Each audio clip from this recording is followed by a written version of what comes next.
Okay.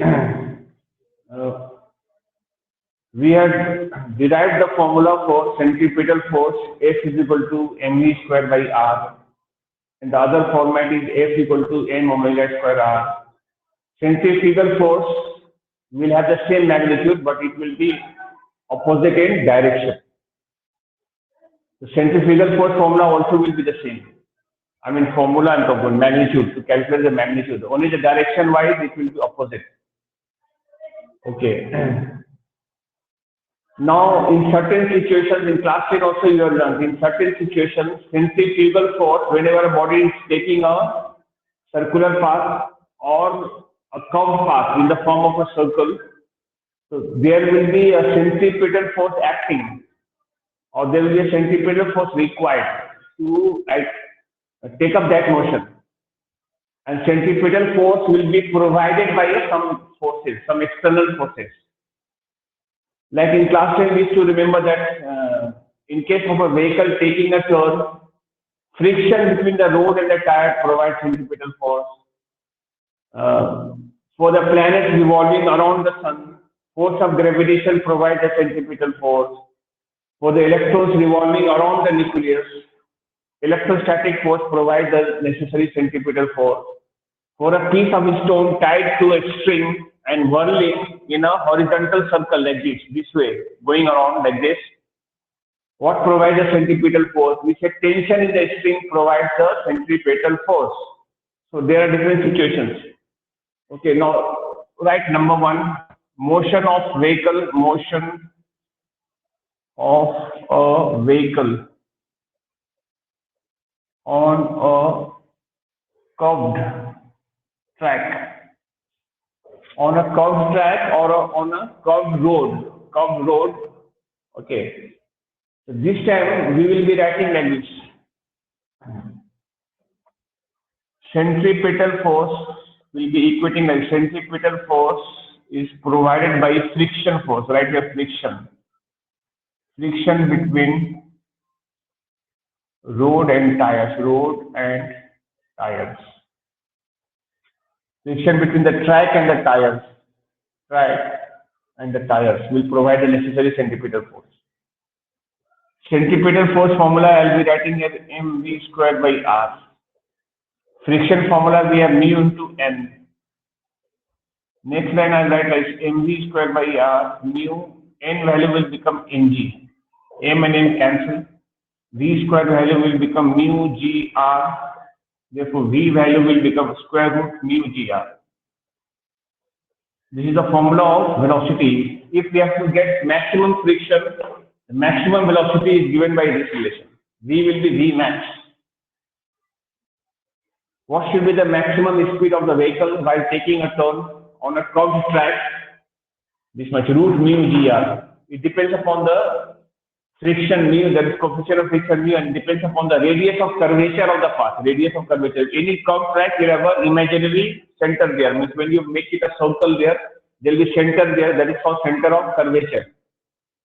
So V max value is root mu g r. This is the reason why if the speed of the vehicle is more than this value, more than this root mu g r value, then what will happen? The vehicle will be skidding off. Will not be able to take up the curved track. Rather, it will keep on moving in the same direction in a straight line with the same speed. And this is called skidding. Skidding will take place. Skid means the tendency of a vehicle to be thrown out of the track, out of the curved track is called skidding. So this is the reason why for the vehicle and all, it is advised that when there is a turn or when there is a curved track, to slow down the vehicle, Slowing down means to keep the speed of the vehicle lesser than this value, root mu g r value. You should not keep the value more than this. If you keep the value more than this, there is a chance that the friction will be insufficient and the vehicle will keep on moving in the same direction with the same speed, and ultimately it will go out of the curved track, and there is this chance of accident. So this is the reason why, whenever there is a turn, so they put a board over there and they write their maximum speed limit. They write over there maximum speed limit 40 km/h, or 20 kilometer per hour they mention. Even on the curved tracks, railway tracks. In the railway track also the same thing happens. At a particular place, when there is a turn and all there, they put the speed limit. And that is decided by this formula, root mu gr. Engineer and all know they will be working on using this formula and put the value of maximum speed limit for that particular vehicle at that time. So this becomes a formula. This should be the maximum speed of a vehicle while taking or while negotiating a turn. Hope you understood it. Any queries, you ask me. Anything which is not clear, you please ask me to clarify. I'll clarify. Is it okay? This is how we can prevent skidding of the vehicle, skidding. Okay. Say fast. Hello. Yeah. Please respond. No. Is it okay? Yes, sir. Please say. Huh? Okay, Ankit. I think some of you respond no, then I'll think that you all are alive. Okay, is it all right? Yes, sir. Okay. Now, second thing we'll do what here? Banking of road. Give the heading here, banking of road. Banking of road. Banking of road. What is the meaning of banking of road? Do you know banking of road? This one, friction solves one problem, that it will prevent speeding sufficient, but it solves one problem, but it generates another problem. What is the other problem it generates? The speed of the vehicle is limited. In this case, the speed of the vehicle is limited. You can't have the speed, high speed rather, or more than the value root mu gr. So that is the kind of problem, We want the vehicle to move with the same speed. You don't want to compromise with the speed. You want to maintain the same speed on a curved track. So for that, what should you do? You should tilt the road. You should not keep the road plain. You should not keep the road plain. Rather, you should tilt the road like this. You should tilt the road this way. You should incline the road. You should incline the road like this. There should be a sloping. Whenever there is a turning, if turning is this way, the curved track is like this, center is somewhere else, you have to tilt it towards the center of curvature. If the center of turning is this way, the center is here, then you have to tilt it towards the center of curvature of the road. That is the angle with which we tilt the road, or we incline the road, that is called angle of banking. Okay, angle of banking solves the problem. Whenever there is a track or curved track, even that motorists and all of the race, they will be taking turn on a curved track like this. The curved tracks are tilted there. All the curved tracks are tilted like this towards the center of curvature with a particular angle. Let us find the value of that angle. Okay, in this case, what happened? We'll check it. We are having a road like this. There is a curved road like this. We are having a curved track. This way is the curved track.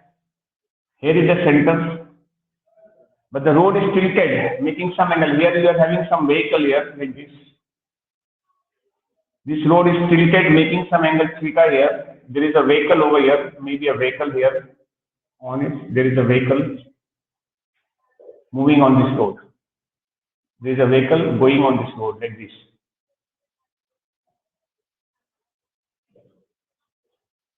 There is a vehicle on this road moving like this. Weight of the vehicle will be acting downward as mg. This is the surface. The normal reaction will be acting like this. This is n. This n, normal reaction will break into two components. One component will be here and one component will be here. This component will be, this angle will be theta, this will come here n cos theta, and this will come n sin theta. So which component is acting towards the center of curvature? Which component acts towards the center? This component n sin theta is acting towards n sin theta. So this n sin theta will provide the necessary centripetal force. Here we will be writing like this. That is one component of the normal reaction of the road. One component, because the road is only tilted. Road is only tilted. Road is not kept plain horizontal. Road is tilted like this. So there is an angle over there. The road is making some angle with the horizontal line. Now we'll be writing like this. N sin theta is equal to centripetal force. One component of this centripetal force. I'll write that is n sin theta. Centripetal force formula we have mv squared by r. Mark this as equation 1. And now I'll write this. This is equal to this. N cos theta is equal to mg. Equation number 2. We'll divide the two equations, right? We are dividing equation 1, dividing equation 1 by equation 2. We'll divide the two equations. This and this will cancel. Sin by cos will come on the left side. Sin theta by cos theta will come. On the right side, m and n will go. You get v squared by r and g will come and divide. Sin by cos become tan theta. Tan theta is equal to v squared by gr, or we can write tan theta equal to tan inverse of v squared by gr. This is the formula. This theta is called angle of banking. Angle of banking. This theta is called angle of banking. Please copy. What should be the angle of banking of the road? This is the formula, tan inverse v squared by gr. That is what we can, this time theta does not depend on the value of mu, friction. So, depending upon the speed you want to maintain on that curved track, the maximum speed, you can calculate the angle of banking. With that angle, you should tilt the road, you should bank the road towards the center of curvature. You have to tilt the road, incline the road. Should not keep the road plain, rather you should tilt the road towards the center of curvature. Done. Okay, check anything you did not understand, ask me. These are the formula, we are deriving the formulas. Okay? Any queries? This time what provides the centripetal force? We say one component, not the friction, one component of normal reaction of the road, normal reaction of the surface, or normal reaction of the curved track provides the centripetal force. And the centripetal force formula we have n omega squared by r, and then we proceed. Anything you want to clarify here? Please do respond. No, sir. Huh?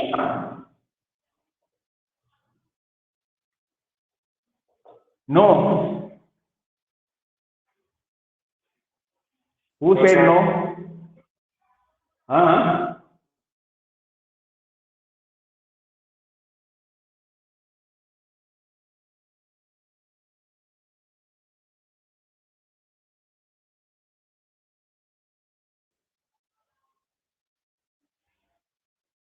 Yes?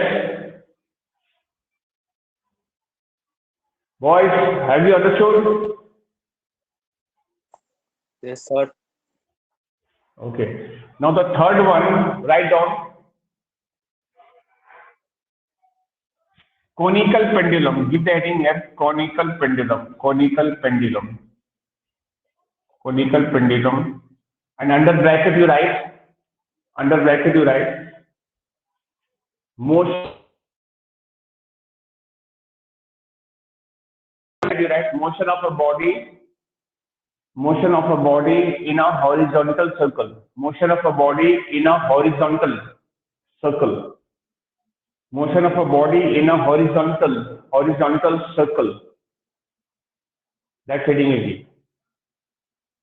For this, what I am doing, I'll take a piece of stone and tie it with a long string, and I will be whirling the string, whirling like this. This way I'll whirl so that the piece of stone or the heavy mass, which you can call bob, is describing a horizontal circle. It is moving like this, horizontal way, horizontal circle. This way it is formed. So I'll draw a diagram like this. This is the center, but the circle is being formed like this. This is the circle. Horizontally like this. Here is the body. Body is moving like this, describing a horizontal circle like this. This is the center of the circular path. Center is here. O. I'll take the radius of the circle as R. So this figure will become a cone, conical. That's why it is called conical pendulum. Here is the body, not here. Okay, this is the center. This point is the center point, but here is the body. Bob is here. Here is the bob. The bob is maybe going like this way or this way. Any one way it can move. I'll take this angle to be theta. This is a string. I'll take the length of the string as L. This is the length of the string. This height I'll take as H. This height of the cone. This is the actually string is here. Okay, don't take this as a string. This is the height of the cone.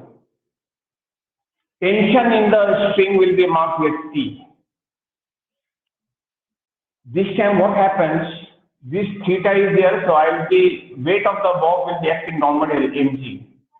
This tension will break into this is theta, this angle will be theta. Alternate angle, like this is alternate angle, this angle will be theta. This T will break into two components, T cos theta, and this side I will write T sin theta. T sin theta.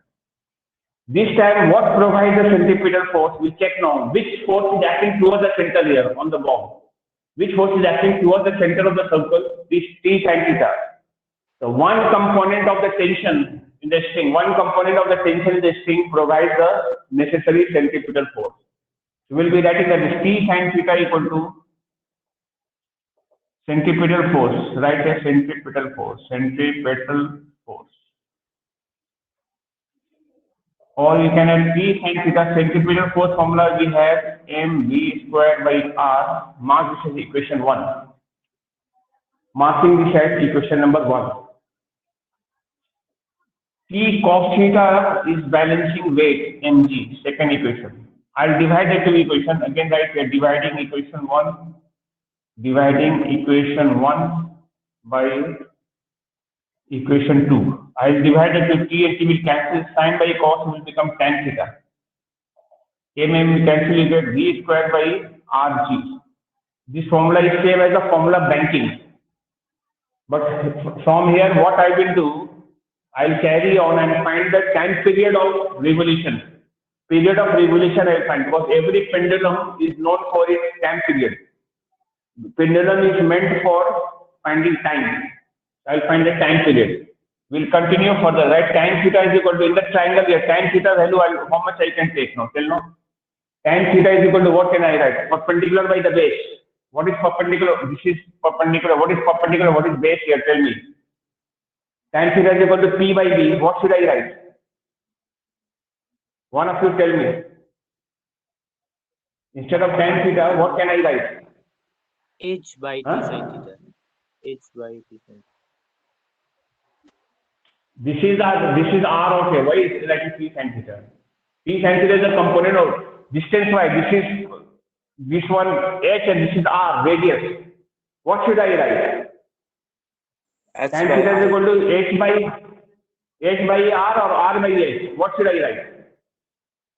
H by R. You people are quite weak in mathematics, I suppose. You don't have the concept basic. Here is the angle theta, opposite to that is perpendicular. Opposite to a given angle is perpendicular, opposite side. Opposite to the given angle is R. This is perpendicular. I write R by H. R by H. Perpendicular is R and base is H. You don't know that. In trigonometry, you didn't learn. It depends upon the angle you are taking into consideration. I have taken this angle theta, so the opposite to this is P, this is base, this is hypotenuse. I let R by H. And V value, how to find time period? To find time period, I must have omega. Okay. And omega formula has 2 pi by T, 2 pi by time period. Then I'll get time period. So V value I'll put in terms of omega, I let omega square R square by Rg, because we know the formula V is equal to omega. We can write that since V is equal to omega R. There is a square here, I'll be putting square there. Let us cancel and all. R becoming R square cancel. You get omega square value is coming G by H. Omega value will come root G by H. And omega value I put now 2 pi by T, 2 pi by T, and this side I write as G by H. Therefore, time period value will become 2 pi square root of H by G. This is the formula of time period. In this case, the time period or period of revolution of or time period of conical pendulum formula becomes this. T is equal to 2 pi square root H by G. Simple pendulum time, we have the formula 2 pi square root L by G, smaller, this L by G. But in conical pendulum, the formula is different. Formula is H by G. This H is vertical height of this cone. To find H, we can use Pythagoras theorem like this. L square is equal to H square plus R square. If L and R is known, we can find H. And that value of H we have to put. And we calculate the time period. This formula is slightly different from the formula of simple pendulum. Simple pendulum formula you all know in class 9 also you have studied that T is equal to 2 pi square root of L upon G. L is the length, this length. But in conical pendulum the formula becomes 2 pi this H by G. This is the formula. Understood the derivation? Say first. Yes, sir. Okay. That last part, the V is equal to omega, we have no. V from value I put omega square R square. Then R into R is becoming R square altogether. R square cancel completely. So we are having G by H is equal to omega square. Omega value is root G by H. The advantage of omega is that omega is equal to 2 pi by time period. You can check the turn over the pages. Today morning only we are done. Omega is equal to 2 pi by time period. Is equal to root G by H. Next P the subject 2 pi is to cross multiply H by G. This is the formula. yes, sir. Yes. All right. Yes, sir. Okay. Now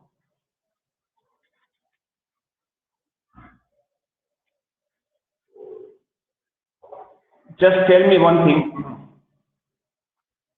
There is a question, okay? Just think and answer.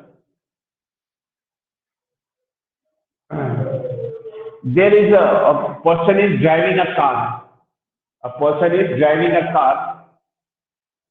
Suddenly he sees a wall in front of him. There is a wall coming directly in front of him, or an obstacle is there in front of him.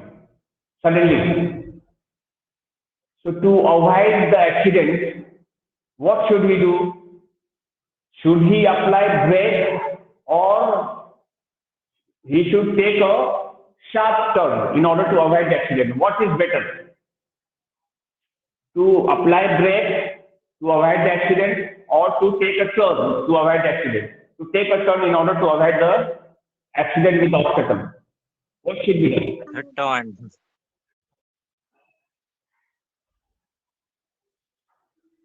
Tell me, anybody else? Can anybody else suggest what is better? Apply brake or take a turn? Out of the two choices, choose one.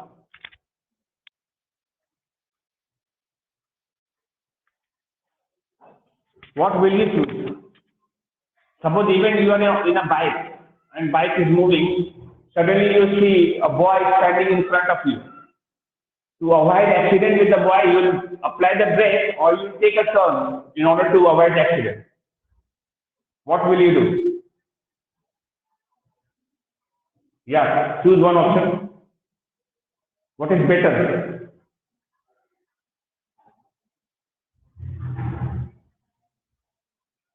No choice, huh? At least guess practically what will you do? You will take a turn or you will apply the brake to avoid accident. A turn. What are you doing? Turn. Turn. You will take So turn, apply the huh? brakes. Who said applying the brake? Why applying brake is better?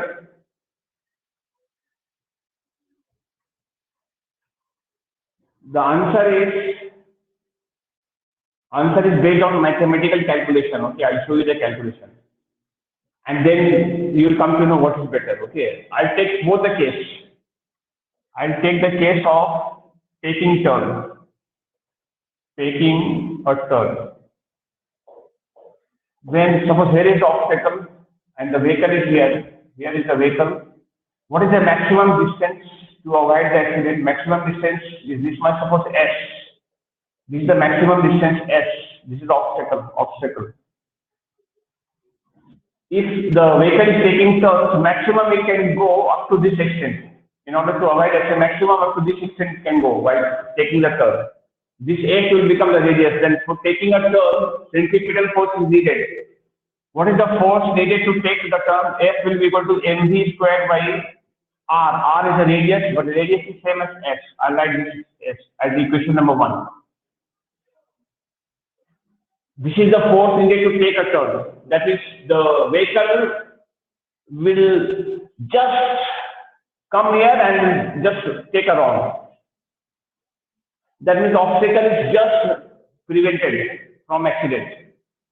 No accident does not take place. Accident is just prevented.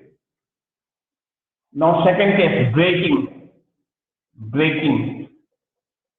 Braking time. Let us apply the brake and stop this vehicle here before it just hits the obstacle. So braking time, we have to depend on friction. I will be applying the formula first. V squared is equal to U squared plus 2AS. Braking time, we are retarding, so put a minus sign here. V means we have to stop. 0 square, linear motion, and we are applying brake and stopping it. U squared minus 2AS. 2AS will come this side is equal to U. Let us suppose the speed of the vehicle at this time is V. So I will replace this by V. Initial velocity is V already. Initial velocity. Final velocity is 0. So I write 2AS is equal to V squared. Therefore, A value will become V squared by 2S. Actually, A is retardation. A means retardation. Let's say I'm putting minus sign here. Therefore, right here, retarding force, or braking force. Braking force. If we know the force formula is mass into acceleration, right? Mass M and acceleration value is this much. V squared by 2S. This is equation number 2. I will compare the equation number 1 and equation number 2. I will compare and then decide which is better. Now, what is your choice now? Look at the equation number 1 and equation number 2 and decide which is better. Brake. Taking a turn better or apply brake is better. Which is better? Huh? What is better? Yeah. There are two equations, equation 1 and equation 2. Compare the two equations and tell me which is better.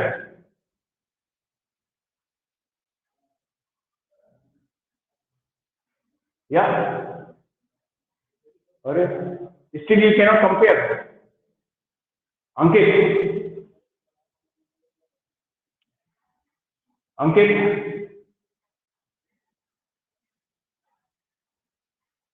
Nobody is responding.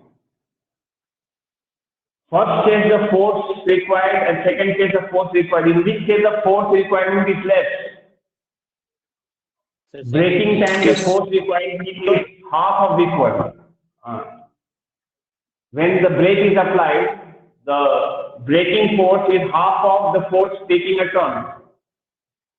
So, which is better? Braking is better definitely, because braking time the force applied or the effort applied is half of the force needed to take the turn.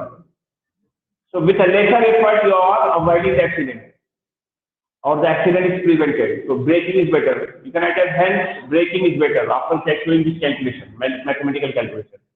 Hence braking is better because braking force is less in magnitude as compared to the centripetal force. It is exactly half.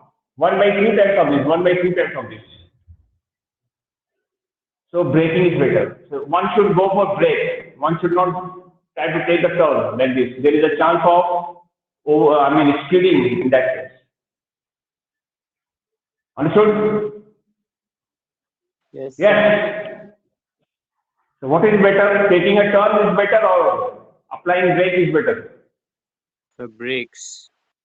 So both. Yeah, braking is better because not both. Braking is better. Braking time, the force required is half of the force needed for taking the sharp turn. So braking is better than taking the sharp turn to avoid accident. Okay? So Yes, sir. this portion, theory part is done. Little bit is only there. So motion of a body in a vertical circle now, vertical circle. That is the case of non-uniform circular motion.